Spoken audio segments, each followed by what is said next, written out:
ଆଜ୍ଞା ମନେ କରନ୍ତୁ ଆପଣଙ୍କ ପୁଅ କାହାର ଜଇଁ ହେଇଛି, ଆପଣଙ୍କ ଘରେ ଯୋଉ ବୋହୂଟି ଅଛି ସିଏ ବି କାହାର ଝିଅ ଥିଲା।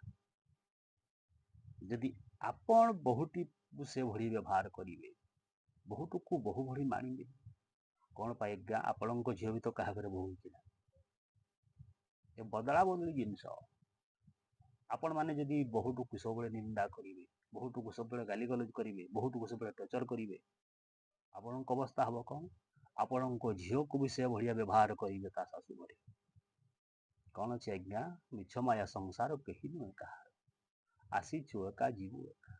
ତେଣୁକରି ଏଭଳିଆ ଭେଦଭାବ ରଖନ୍ତୁ ନାହିଁ। ଖୁସିରେ ଚଳନ୍ତୁ, ଶାନ୍ତିରେ ଚଳନ୍ତୁ, ଏହି ମୋର ଆଶା ଅଭିଳାଷାକୁ ନେଇ ଭିଡ଼ିଓଟିକୁ ନିର୍ମାଣ କରିଛି।